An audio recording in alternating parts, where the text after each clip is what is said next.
Buenas tardes a todos. Hoy tenemos el agrado de que nos acompañe la doctora Valeria Bukelic. Valeria, aparte de ser nefróloga, es especialista en medicina interna, bueno, y es experta en mejora y calidad y seguridad del paciente. Es una de las autoridades, de hecho, del Sanatorio Allende, es la directora de calidad del sanatorio. Y bueno, hoy nos ha traído un tema súper importante que es el de nefropatías por virus. Muchas gracias, Valeria. Te escuchamos. No, gracias Juancito por la presentación tan linda. Bueno, es un tema que no sé si es el más simpático de todos, pero creo que no es un tema que repasamos mucho y salió el año pasado una actualización en CJASN muy linda. No, perdón, no es en CJASN, es en la revista de la American Journal. Muy interesante, de una actualización bastante linda, un repaso, diría yo, no sé si una actualización, sino más un repaso de las principales nefropatías virales y bueno, me pareció que era interesante traerla. Después, yo, Juan, te paso, si querés, el artículo para que les quede y lo puedan ver con los chicos, lo puedan leer los residentes que no pueden estar. Bueno, a pesar de todo el avance en la ciencia, en la vacunación, en la profilaxis, en los antirretrovirales, indudablemente la pandemia del 2020 nos pegó un golpe importante y nos demostró que en la enfermedad viral seguimos teniendo un problema de muy alta magnitud, ¿no es cierto? La pandemia afectó con casos reportados, o sea que los casos estimados seguramente fueron muchos más, pero con casos reportados 760 millones de personas y causó casi 7 millones de muertes en el mundo. Hay 296 millones de personas infectadas con el virus de la hepatitis B, 58 millones de personas en el mundo que viven con hepatitis C crónica y unos 37,7 millones de personas que viven con HIV. Y cada uno de estos virus puede afectar directa o indirectamente al riñón, por lo cual claramente sí tenemos un problema acá todavía relacionado con la patología viral, a pesar de todos los avances farmacológicos y en la profilaxis de los últimos tiempos. ¿Cuándo podemos decir que una lesión renal es viral? ¿Sí? Bueno, de alguna manera tiene que haber manifestaciones clínicas compatibles, ¿sí? Concurrentes con la manifestación de la enfermedad renal o previas, ¿sí? Depende de la patología viral de la que estemos hablando. Idealmente, pero bueno, no siempre la podemos rescatar, pero idealmente tener una serología específica positiva o viremia detectable, o bien el rescate del antígeno viral o anticuerpos en la histología renal, o bien un patrón anatomopatológico compatible. Ayer, el martes repasábamos también este tema con los residentes en el posgrado de la universidad. Yo les decía, de alguna manera, este gráfico es todo lo que tienen que saber de enfermedad renal y virus, ¿sí? O sea, las enfermedades renales las enfermedades virales causan afección renal, algunas más que otras, tienen distintos mecanismos. Hay una enfermedad que puede ser glomerular o túbulo intersticial, hay que pensarla y tenemos que buscar pruebas diagnósticas dirigidas a confirmar ese diagnóstico. La forma de afección o de daño renal puede ser directa o indirecta. Habitualmente el directo es por trofismo del virus sobre las células renales, que pueden ser las epiteliales, las tubulares o las endoteliales. Ingreso a la célula por diversos mecanismos, proliferación de la utilización de la maquinaria celular para generar proteínas virales y con esto desdiferenciación de la función celular que está de la célula infectada, desdibujamiento de la arquitectura renal y consecuentemente manifestación anatomopatológica y clínica. También puede ser por anticuerpos, ¿sí? Ya sea de formación in situ o depósito de anticuerpos circulantes. Y además sabemos que hay algunos polimorfismos genéticos, sí, que favorecen la expresión de ese daño renal o del desarrollo de determinados patrones anatomopatológicos ante la exposición viral, como vamos a ver ahora, es el polimorfismo del APOL1 para el HIV y también para el coronavirus o el COVID. Entonces, como mecanismos de invasión o daño celular directo, está descrito el HIV, el virus BK y el hantavirus, acá en esta foto de acá arriba, donde se lo ve infiltrando y generando daño directo dentro de las células renales. Y a indirectos, el ejemplo más clásico es el depósito de complejos inmunes en la hepatitis B y C, pero también puede resultar de la inflamación del parénquima como consecuencia de la liberación de citoquinas, por ejemplo en el HIV o en el Epstein-Barr, y también daño endotelial como respuesta inflamatoria por la respuesta inflamatoria generada por el virus o estado protrombótico generado por el virus, por ejemplo, en la MAT del HIV o del coronavirus. Y también, por supuesto, en el contexto de una enfermedad viral grave, la injuria tubular secundaria a efectos como alteraciones hemodinámicas, rabdomiólisis o falla hepática en determinados tipos de virus. Por ejemplo, el coronavirus, el dengue o las hepatitis graves. Entonces, los mecanismos son diversos. Vamos a hacer un pequeño caso clínico a ver qué opinan. Lo iba a hacer por Menti, pero me parecía que era más engorroso entrar y salir, así que lo podemos hacer por el chat o a viva voz las opciones a ver qué les parece. Vamos a entrar a mirar un poquito más en detalle el virus de la hepatitis B, y esta es una mujer de 44 años que consulta para evaluación de hematuria y proteinuria. Hace 6 meses fue estudiada por elevación de las enzimas hepáticas y se detectó hepatitis B positiva con una carga viral de 30.000 copias por mililitro y tiene antígeno E positivo. El hepatólogo le inició tratamiento antiviral. En los estudios de laboratorio actuales tiene una creatinina de 1.3 para una previa de 1.1 el año anterior, tiene una albúmina sérica de 3.6, una orina completa con trazas de sangre y 3 cruces de proteínas y una proteinuria de 24 horas de 4,6 gramos. Se le hace una biopsia renal que muestra una glomerulonefritis o una glomerulopatía membranosa con anticuerpos anti-PLA negativos. Entonces, la pregunta ahora es, además del tratamiento antiviral, ¿cuál es la adición más apropiada al esquema terapéutico de esta paciente? La A es agregar un inhibidor del sistema renina-angiotensina, la B, corticoides, la C es rituximab y la D, tacrolimus.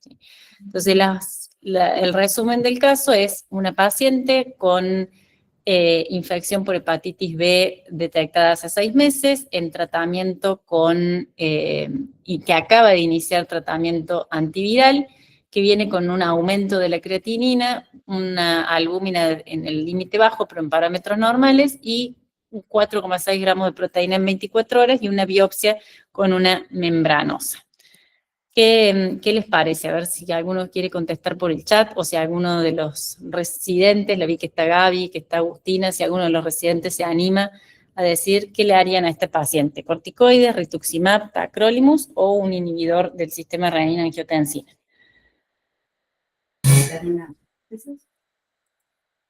A ver, Gaby, que te veo con el micrófono abierto.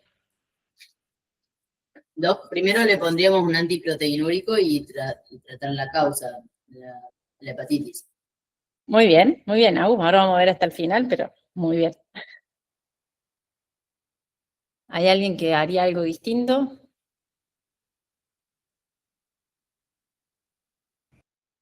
Bueno, si no, nos quedamos con esa. Entonces, tu opción, Agus, sería la A. La inhibición del sistema renina-angiotensina. Sí, sería la... Muy bien. Bueno. ¿Hola? Bueno, para recordar... Sí, Juan. ¿Se escucha eso? Sí. Ahí se cortó. No sé si me cortó a mí o a vos. Se cortó. Juan está muteado. No, me parece que se le cayó internet.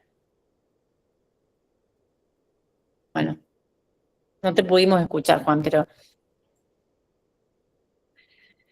ahí seguimos entonces. Bueno, solo para recordar, el virus de la hepatitis B es un virus ADN de doble cadena que tiene envoltura, que es endémico en algunas regiones de Asia y África, principalmente en África Occidental, donde la principal forma de transmisión es de madre a hijo durante el parto.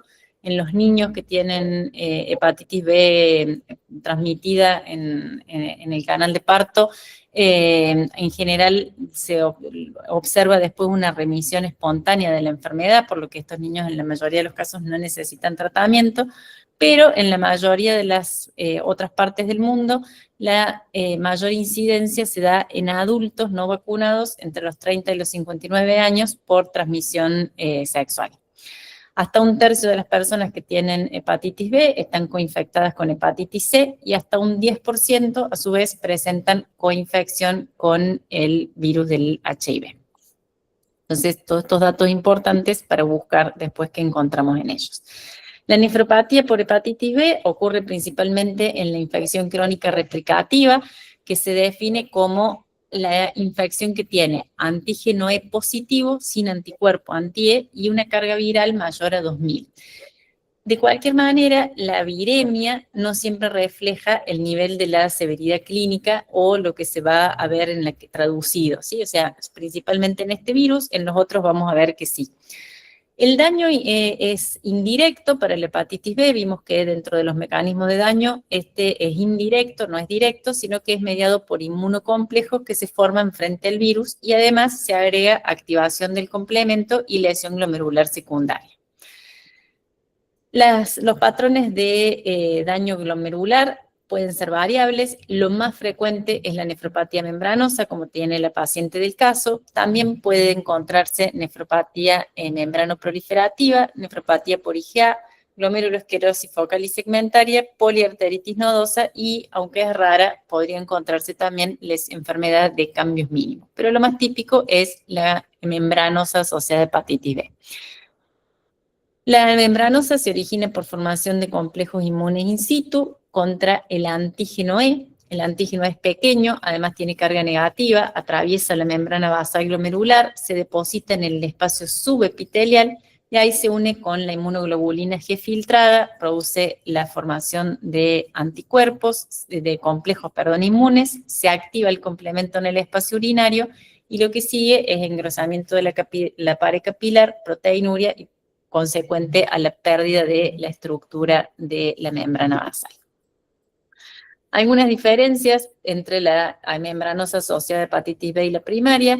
El complejo inmune predominante en la hepatitis asociada a virus B son los antígenos, el antígeno E, también puede estar el de superficie y el core. En el otro sabemos que son el antígeno es el PLA2. Los componentes séricos en la nefropatía membranosa primaria el complemento es normal, en la hepatitis asociada a hepatitis B puede ser normal o puede estar bajo. Y, sin embargo, está descrito algunos pacientes que tienen tinción positiva para el receptor PLA2 junto con el antígeno de superficie o el core. Y estos pacientes también podrían tener positivos los anticuerpos anti-PLA. Esto se piensa que puede ser o bien porque coexiste una membranosa primaria desencadenada de alguna manera como una respuesta a la hepatitis B, o bien por este denudamiento que se produce de los epítopos podocitarios, donde aparece, queda positiva los anticuerpos y la tinción. Otras manifestaciones de la hepatitis B a nivel renal puede ser la glomerulonefritis membranoproliferativa. En este caso, los pacientes suelen tener antígeno de superficie positivo con antígeno E negativo y antígeno anticuerpo variable. Esta es por depósito de inmunocomplejos circulantes que se depositan subendotelialmente y los pacientes con membranoproliferativa asociada a hepatitis B en general tienen mal pronóstico, progresando más del 50% de enfermedad renal crónica, aún con el tratamiento antiviral o los inmunosupresores. En general, la forma de presentación es como en la presentación habitual de la membranoproliferativa con proteinuria, hematuria y deterioro de la función renal. Si bien no es tan frecuente como en otras enfermedades virales, la poliarteritis nodosa también es una manifestación asociada a la hepatitis B. Aparece principalmente en los 4 primeros meses de la enfermedad. Se asocia acá sí, con cargas virales muy elevadas y ha ido muy en descenso su incidencia gracias a la vacunación y también al descenso de la incidencia de nuevos casos de hepatitis B. También está mediada por complejos inmunes que se depositan en las paredes vasculares con activación del complemento y necrosis transmural, como toda la poliarteritis nodosa afecta vasos de pequeño y mediano tamaño. Y a nivel renal, los síntomas son hematuria, proteinuria, hipertensión, aneurisma e infarto renal. El manejo de la enfermedad renal asociada a hepatitis B es, y vamos a ver que este patrón se repite a lo largo de todas las enfermedades que vamos a repasar, el tratamiento antiviral, ¿sí? Con diversas terapias, las nuevas terapias que están basadas en análogos de nucleócidos y nucleótidos, la lamivudina, la telvibudina y el entecavir, producen una remisión de hasta el 85%, es decir, que tienen muy buena respuesta. Algunos trials revisan la asociación de antivirales más esteroides y aparentemente habría una posible remisión mejor de la proteinuria en la nefropatía por IgA, pero la evidencia es variable. Y sí, en el tiempo vemos que existe más dificultad para la cura definitiva porque hay una resistencia antiviral, la integración del virus al ADN, al genoma del huésped, y eso va generando latencia viral. Estos fármacos, ya sabemos que como la mayoría de los antivirales, tienen posibilidad nefrotóxica, especialmente de lesión tubular, y que además requieren ajuste de dosis en la insuficiencia renal. Entonces, ante la pregunta un poco del caso inicial de asociar o no inmunosupresores, la asociación no se recomienda de forma rutinaria. Sí, hay estudios que mostraron que tanto ciclofosfamida como rituximab tienen más riesgo de activar la enfermedad o generar un periodo replicativo más severo. Y en los pacientes, incluso que tienen el anti-PLA2 positivo, y se encuentran en una fase replicativa, el consejo siempre es el tratamiento primero del virus. Hay algunas indicaciones seleccionadas para el uso de inmunosupresores, como son enfermedades como graves, ¿sí? Especialmente cuando estamos en presencia de vasculitis graves. En ese caso puede estar aconsejado el uso de inmunosupresores más plasmaféresis más la terapia antiviral. Lo mismo en las vasculitis crioglobulinemas sistémicas y en la glomerulopatía membranosa, el uso de anticalcineurínicos, la ciclosporina y el tacrolimus, podría ser útil en el tratamiento de la proteinuria y a diferencia de los demás antivirales, de los inmunosupresores, estos podrían tener un efecto antiviral contra el virus de la hepatitis B. Entonces, volviendo a nuestra paciente, Agustina respondió muy bien. La opción correcta es es una paciente que recién inicia su tratamiento antiviral y que no tiene proteinuria, pero no tiene otra situación que denote una gravedad mayor a nivel de la función renal, ni compromiso sistémico por un proceso inmunológico, por lo cual lo que hacemos con ella es simplemente agregar un inhibidor de la RAS. Muy bien, Agus. Vamos a ver con el segundo ahora. Ay, no sé por qué no se me ve el segundo caso. A ver, ¿qué pasa con el segundo caso? Voy a dejar de compartir un segundo. Bueno, no sé por qué no estaba puesto. Había otro de hepatitis C, pero por alguna razón no se ve. No importa. Vamos a ir sin el caso. Tenemos otros más. 2 palabras de hepatitis C. Dijimos que hay 58 millones de personas en el mundo infectadas con el virus, 1,5 millones de casos nuevos cada año. 3 millones de estos casos del mundo son de niños y adolescentes que viven con hepatitis C, y como todos sabemos, la prevalencia en diálisis crónica fue muy alta en algún tiempo. En lo que viene de los años y con los cambios en las técnicas de hemodiálisis viene en descenso, pero aún la prevalencia es entre el 5 y el 25% según la región. La mayoría del daño que aparece, renal que aparece en la hepatitis C es secundario a hepatopatía, pero una minoría de pacientes va a desarrollar una glomerulonefritis inmunomediada por esta infección persistente. En este caso, la lesión más frecuente es la membranoproliferativa, mediada por complejos inmunes, puede aparecer incluso décadas después de la infección y puede o no estar asociada a crioglobulinemia mixta. Otras manifestaciones, al igual que en el virus de la hepatitis B, es la poliarteritis nodosa, la IgA, la membranosa, la focal y segmentaria y la fibrilar e inmunotactoide. En relación a las crioglobulinemias, el virus de la hepatitis C es el que principalmente, a diferencia del virus de la hepatitis B, que puede ocasionarlo, pero no lo hace de la misma manera, el virus de la hepatitis C estimula de forma crónica los linfocitos B, que producen esta inmunoglobulina M poli o monoclonal, esta monoclonal con actividad de factor reumatoideo que se une a la inmunoglobulina G policlonal y empiezan a formar complejos inmunes mixtos del tipo 2 y del tipo 3 que precipitan cuando bajan las temperaturas y se depositan subendotelialmente. Esto activa el complemento, genera inflamación y daño estructural.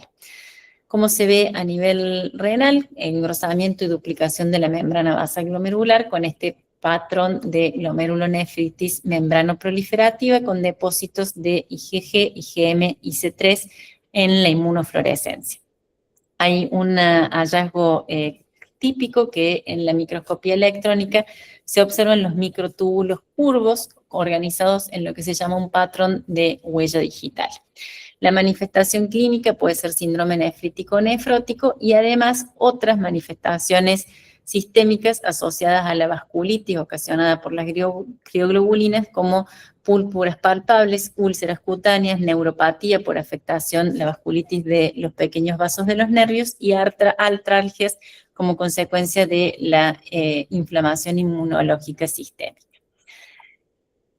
En un paciente que tiene proteinuria más hematuria nueva con viremia para hepatitis C, el diagnóstico más probable es una glomerulonefritis membranoproliferativa por el virus C y el tratamiento o el manejo inicial, acá van a ver que dice opción A porque no sé por qué se me borró el caso que estaba en el medio, el manejo inicial es siempre la terapia antiviral directa. Incluso uno podría, según este artículo, demorar la biopsia renal si no hay otra cosa que nos sugiera un diagnóstico alternativo, porque la probabilidad de que un paciente con proteinuria, hematuria y una infección por el virus C tenga una membrana proliferativa que vaya a responder al tratamiento antiviral es altamente elevada, ¿sí? Corticoides y rituximab están desaconsejados, solo se utilizarían en casos de vasculitis severa cuando el paciente tuviera manifestaciones sistémicas graves o enfermedad renal muy grave. Y el trasplante, bueno, acá seguramente nos puede después el doctor Novo a comentar, pero dada la alta efectividad de la nueva terapia antiviral directa y el perfil de seguridad tan grande que tiene y la chance de remisión también muy elevada, algunas publicaciones sugieren tratar después de que el paciente es trasplantado, en pacientes por supuesto que están con diagnóstico y próximo al trasplante, según la población de donantes, es decir, para no excluirlo de una población con donante C positivo y según la política local. Por supuesto que en un paciente que tiene compromiso sistémico o una enfermedad hepática que está deteriorando su calidad de vida, se debería hacer tratamiento de la hepatitis C y después ver la necesidad de trasplante. Vamos a entrar a otro caso. Vamos a cambiar la mirada de virus y vamos a mirar otro caso, a ver si los chicos tienen de vuelta una opinión tan buena. Una mujer de 45 años que está internada por neumonía y deterioro de la función renal. Hace 2 años la creatinina era 1.4 y tenía un dipstick positivo para proteinuria. Ahora presenta edemas significativos y los siguientes hallazgos. Tiene una creatinina de 2.8, una proteinuria de 4.1 en 24 horas, un VIH positivo con una carga viral de 158.000 copias y tiene 164 CD4. Tiene una biopsia con una focal y segmentaria colapsante y no tiene antecedentes familiares de nefropatía. ¿Cuál es el siguiente paso también más apropiado para el manejo? Iniciar terapia antirretroviral combinada, iniciar prednisona 1 miligramo kilo, prescribir un inhibidor de la calcineurina o referir para trasplante renal. A ver si alguien quiere opinar por el chat o si de vuelta alguno quiere abrir el micrófono.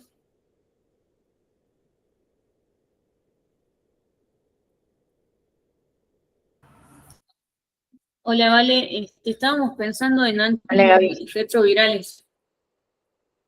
Antirretrovirales. Bueno, muy bien. Están pensando bien. Ya vamos a ver que de alguna manera el patrón que se repite en casi todas las infecciones.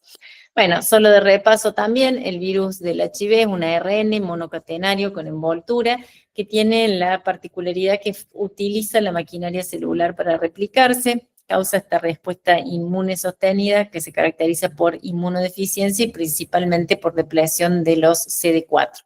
Para el 2020 había 37, casi 38 millones de personas en el mundo que viven con HIV y 1.5 millones de casos nuevos en el mundo.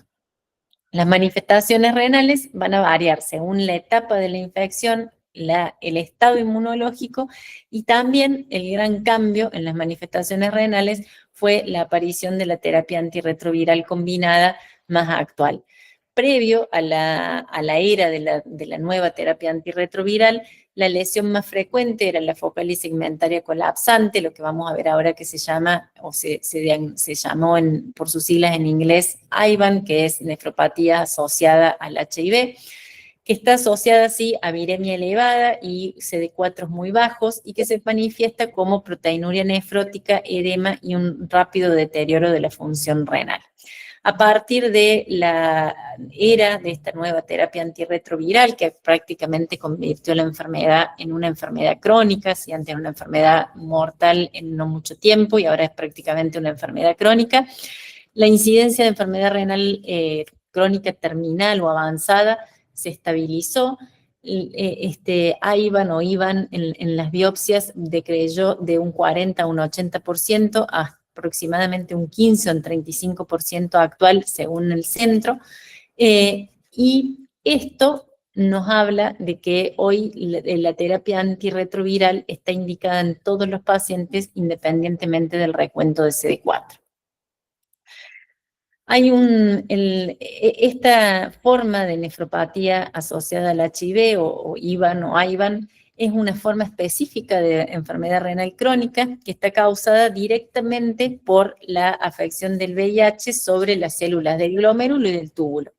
Y el patrón anatomopatológico es una focal y segmentaria colapsante con además cambio de túbulos intersticiales quísticos. Lo que se vio en esta enfermedad es que tenía mayor incidencia en África Occidental y que en países occidentales con población afroamericana como Estados Unidos, el 90% de los casos se observaba en pacientes que tenían descendencia afroamericana.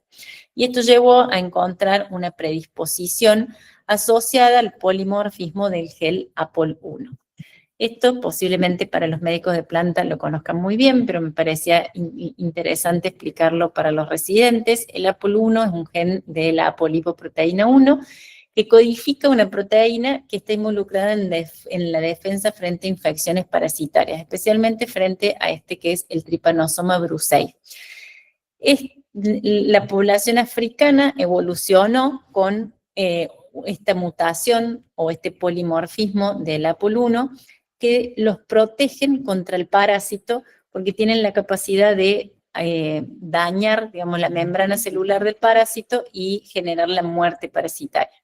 Ahora este polimorfismo, esta variante genética que los protege contra esta enfermedad parasitaria endémica en África, los pone en mayor riesgo de desarrollar lesiones anatomopatológicas particulares frente a la activación del sistema inmunitario por la exposición a determinados virus, como es el HIV y, por ejemplo, el coronavirus. ¿Quiénes tienen riesgo de esto? Bueno, un riesgo muy alto aquellos que son homocigotos, ¿sí?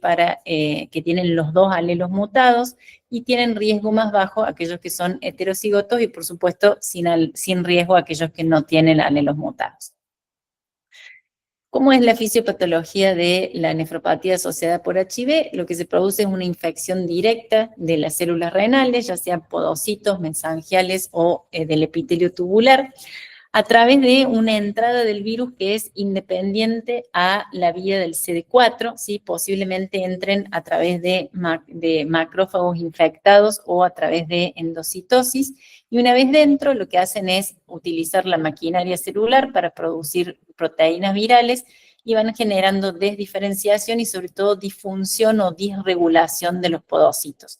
Y esto lo que hace es que se borra la estructura podocitaria normal, se borran los podocitos. Ustedes saben que el podocito es el andamio, de alguna manera, de la estructura nefronal.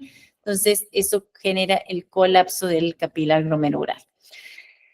En estos individuos que tienen esta variante del APOL1 de riesgo, esta expresión aumentada del APOL1 produce mayor citotoxicidad podocitaria y mayor colapso glomerular, y es mucho más frecuente que estos pacientes hagan esta expresión de enfermedad renal. Entonces, una mutación que evolutivamente fue importante, para la sobreexpresión de esta mutación puede determinar este patrón de lisis de las células renales y este patrón anatomopatológico. ¿Por qué es importante conocer esto? Porque, bueno, en pacientes que tienen HIV y que son descendientes africanos, o que tienen una descendencia africana, que tienen enfermedad renal crónica, hay que sospechar que su enfermedad es una nefropatía asociada a HIV, y en estos pacientes el inicio de la terapia antirretroviral de manera temprana ha reducido drásticamente la aparición de esta glomerulopatía focal y segmentaria colapsante, como veíamos, reduciendo de un 80% en las biopsias con enfermedad renal crónica de pacientes con HIV a un 14-15% según las series en la actualidad. De ahí fue la importancia de este descubrimiento. El segundo patrón más frecuente de lesión renal en asociación al HIV es la enfermedad mediada por inmunocomplejos.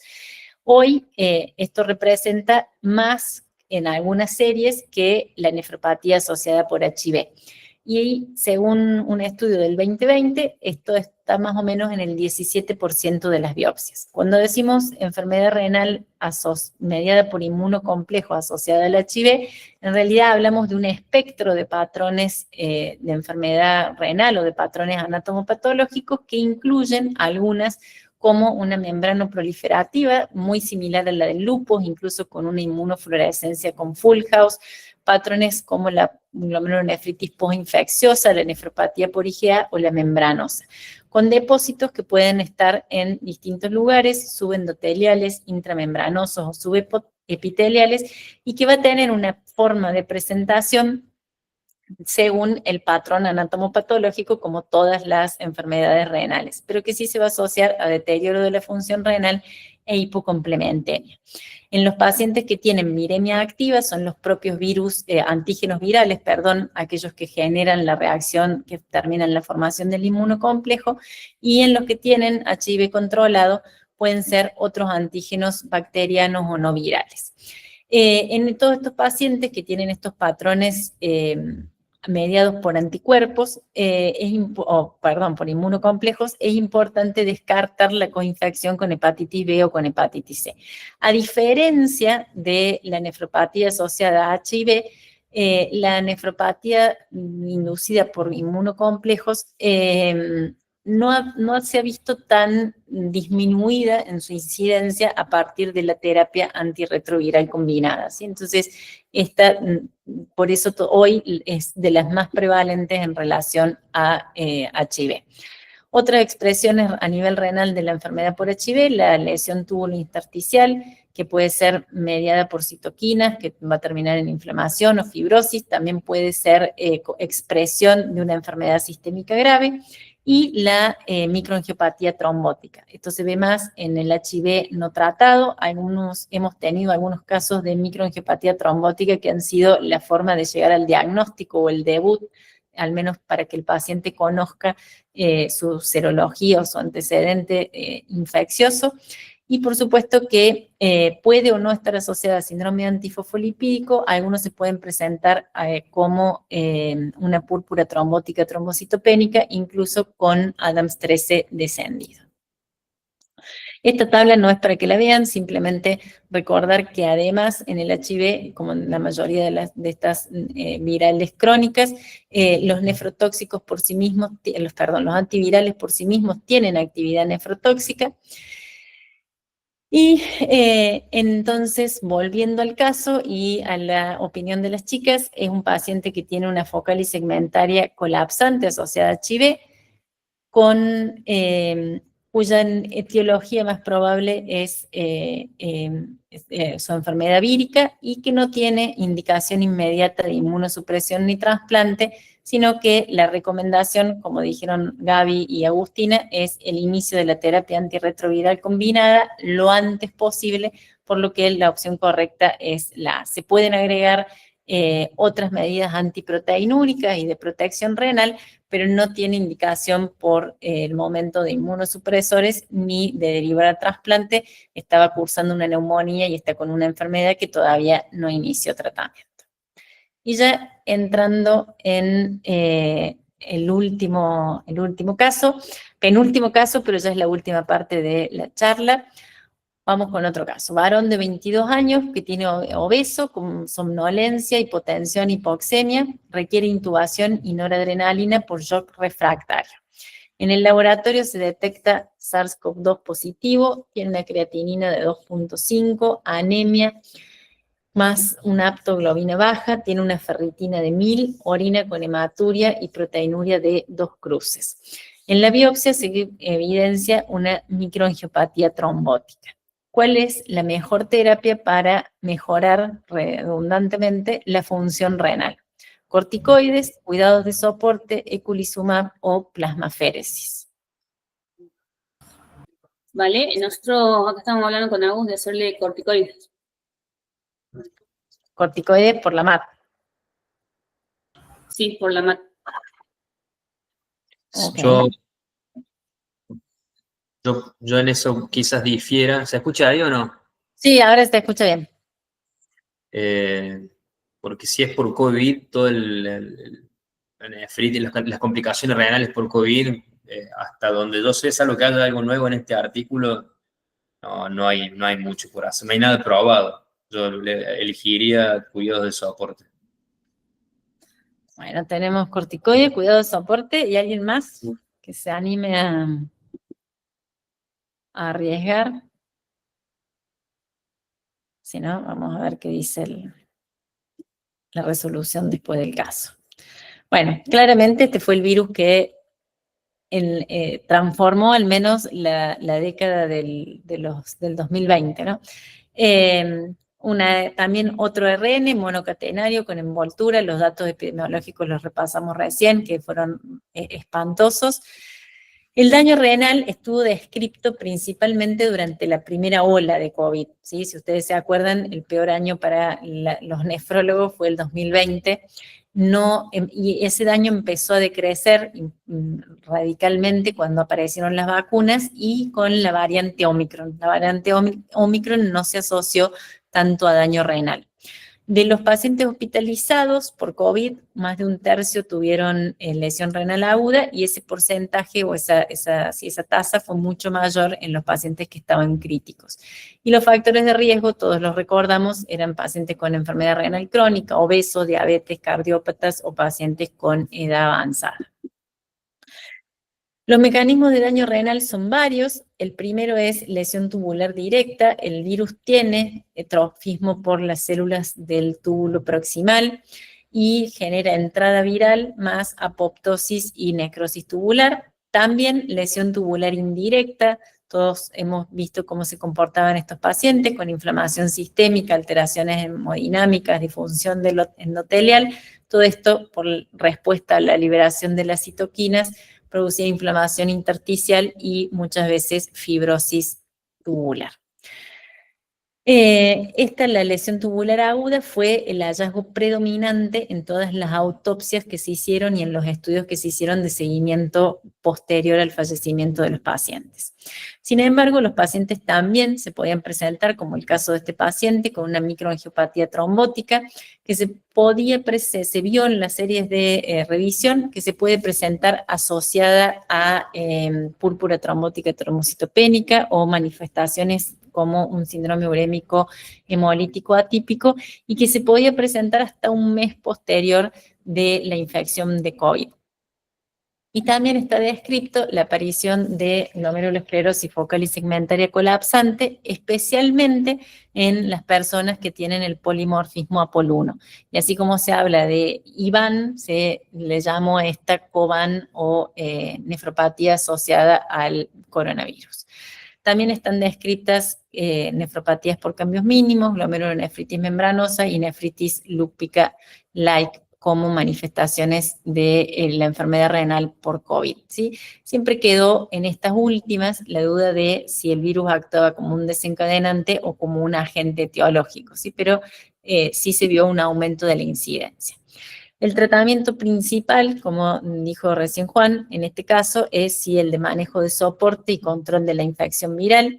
La microangiopatía trombótica del coronavirus suele ser autolimitada y en general se trata con soporte, sin plasmaféresis y sin eculizumab rutinario. Por supuesto que cada caso merece un análisis particular, pero no hay, como dijo él, evidencia de otro tipo de tratamiento más que el de soporte.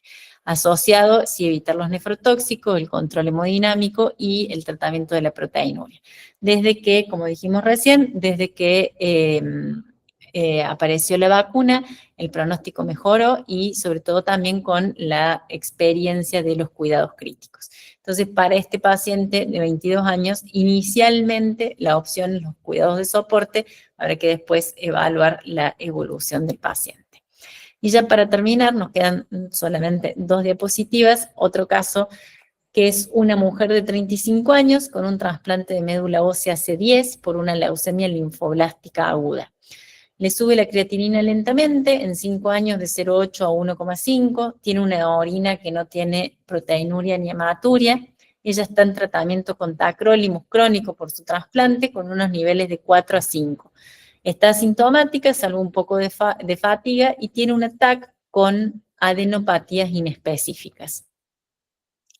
¿Qué estudio les parece que puede ser útil para diagnosticar los síntomas? El parvovirus B, los síntomas y la afectación renal, ¿no?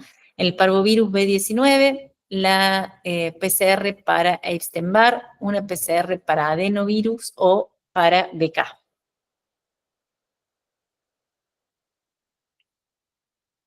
Yo les voy a dar una pista que es, sobre todo a las chicas, que la clave está en la TAC.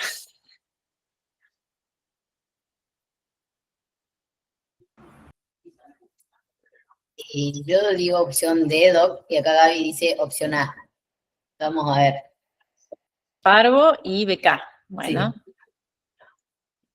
Pensando en qué podrían ser las adenopatías, Adenopatías. en algo infeccioso o en algo linfoproliferativo. No, ahora está bien, nos dio el ataque. Sería un Epstein-Barr. Muy bien. Opción D, dice acá también Andrés Palomar. Bueno, vamos a ver qué... Bueno, todos estos otros virus también son ejemplos, los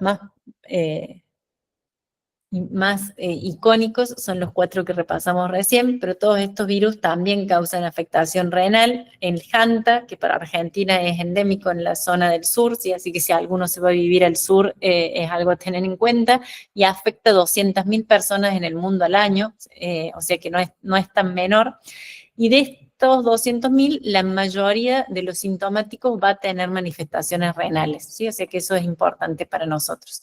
Y las manifestaciones habitualmente son NTA, NTI o una membrana proliferativa.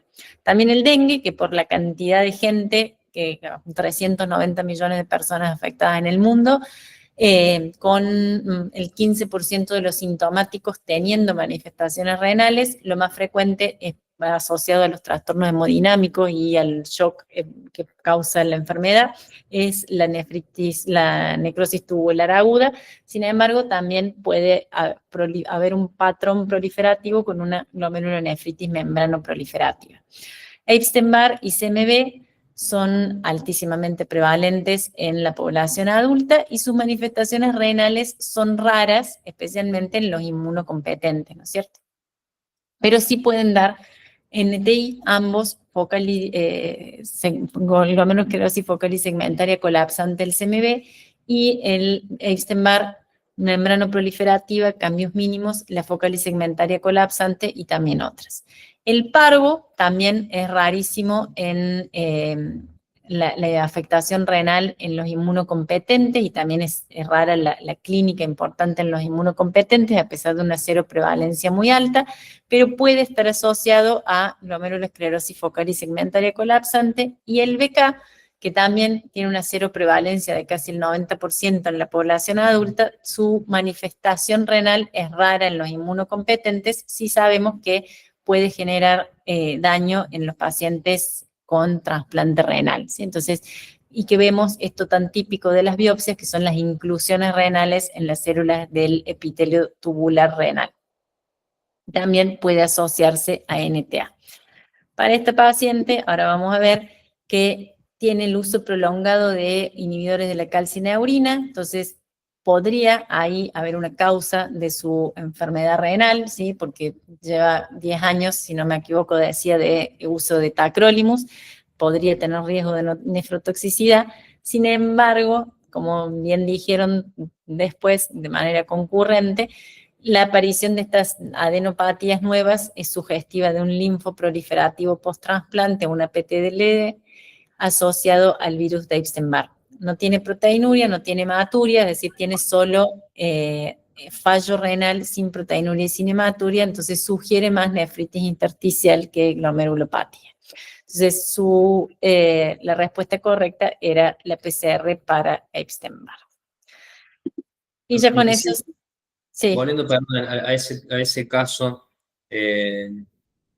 con el tacrolimus quizás sea menos frecuente, ¿no?, que con otros inmunosupresores, todo el trastorno linfoproliferativo post-trasplante, y no tiene niveles tan altos, ¿no? No, tiene exposición muy prolongada nomás, pero Claro, no tiene. muchos años de inmunosupresión. Pero no tiene, sí. Lindo caso.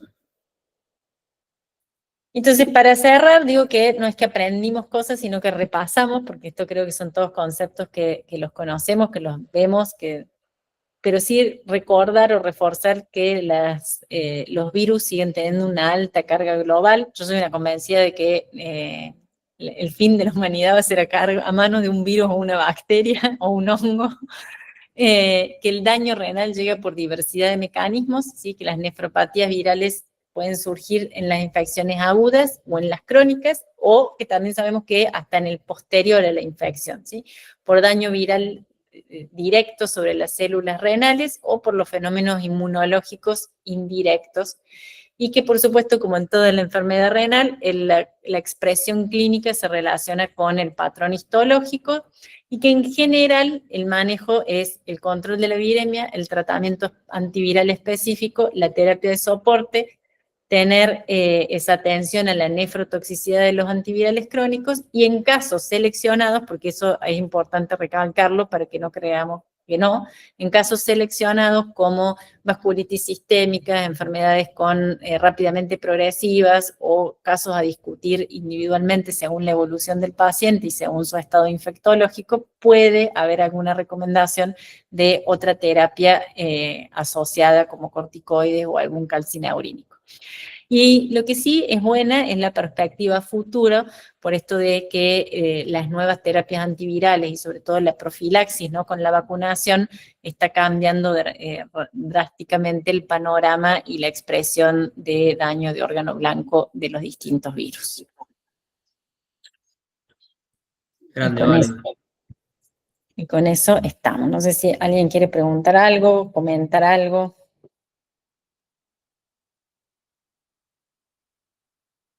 Sí, Bueno, si no nadie quiere comentar ahora, quería acotar de realmente qué tema tan importante, ¿no? Por la magnitud del problema que representan las infecciones virales. Y nada, cuando lo estabas mostrando los números al principio, nunca dejan siempre llama la atención, ¿no? Ver esos números Llama la tan atención. gigantescos. Eh, y por suerte han salido nuevos tratamientos antivirales que están disminuyendo la incidencia de la nefritis por virus. Eh, pero bueno, el problema es también a veces cuando los antivirales, como bien pusiste en la última diapo, son también nefrotóxicos y me parece que va todo de la mano de la prevención. Sí, sí, por supuesto, ¿no? Y sobre todo que tenemos estrategias de prevención bien claras, ¿no? Y otras que, bueno, que por ahí es más difícil, pero... El doctor Doc, Novo levanta la mano.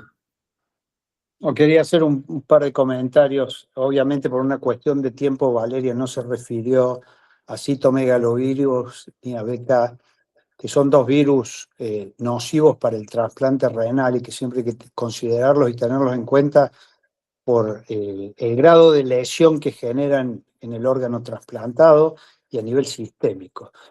Y en relación a virus de hepatitis C, solamente comentar que hoy los donantes con hepatitis C podrían ser tomados para algún receptor siempre y cuando en los primeros días posterior al implante de ese órgano se puedan utilizar los antivirales correspondientes que son seguros, poco tóxicos y efectivos para tratar la hepatitis C y que el paciente no se infecte, nada más. Gracias, Vale, muy lindo. no, gracias a ustedes. Así que bueno, muchísimas gracias. ¿Alguna pregunta u otro comentario para el doctor Bukeli? Ahí les mando el artículo para que lo tengan las chicas sobre todo. Gracias. Bueno, Muchas vale. gracias, muy linda clase. Gracias, Vale. La semana Chao, que chao. viene no hay actividad por el Congreso y pasamos para el lunes que sigue, que vamos a tener anatomía patólogos. Muchas gracias. Hasta luego.